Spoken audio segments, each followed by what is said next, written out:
det vi gør lige nu, det er, at vi prøver faktisk sådan at vende det hele vidt om, så vi sådan smider, man kalder det bottom up, altså man siger, hvad er det, vi mener egentlig ude? Hvordan inspirerer en socialarbejder herude politikerne til at have noget viden om, hvad der foregår derude? Men jo mere vi er kvalificerede af foreninger, af fagfolk, af enkeltvælgere, af bydele, af alle de her forskellige, jo bedre kvalificeret, jo bedre beslutninger vi kan tage. Og enhver beslutning handler jo om, at de mennesker, der bliver taget beslutning for, kan se logikken i det her. Men der skal være en logik i det, vi gør, for ellers så bliver det sådan et topdiktatur. Så jo mere kvalificeret nedefra, vi kan få det op, alle skal have en følelse af, at de er med til at bestemme. Det synes jeg faktisk, der er meget god balance i. Altså hvis man... Altså vi skal jo ikke andre stemme om, bananerne skal være bøjet eller lignende. Altså vi kan ikke noget, vi skal ud og spørge hele tiden.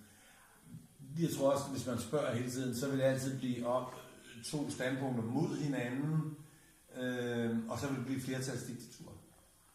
Altså hvis mindretallet skal have en stemme også, det synes jeg jo, de skal.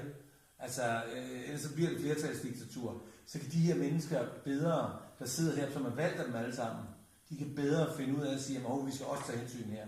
For ellers ville det kun blive flertallets meninger, der hele tiden galt.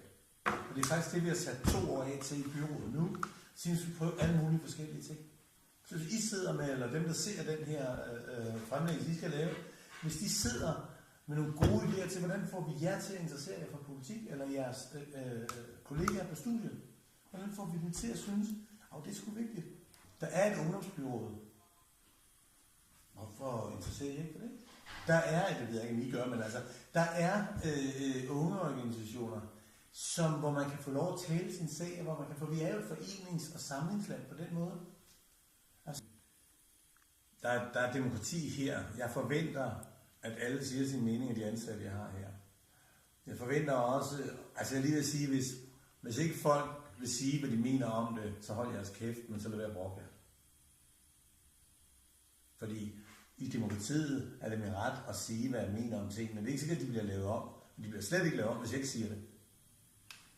Så jeg oplever selvfølgelig demokrati i byrådet, jeg oplever demokrati i byrådet, jeg oplever demokrati her på min egen arbejde, jeg oplever demokrati blandt de unge, der bor her. De har da også noget, der skulle have sagt på det huset. Fordi det er den måde, de tager medansvar. De skal jo også være med til, hvordan de bestemmer. Og alting er inden for nogle rammer. Altså, man kan ikke bestemme alt. Altså, den 14-årige hjemme i familien skal jo heller ikke bestemme alt. Men skal jo langsomt have medindflydelse.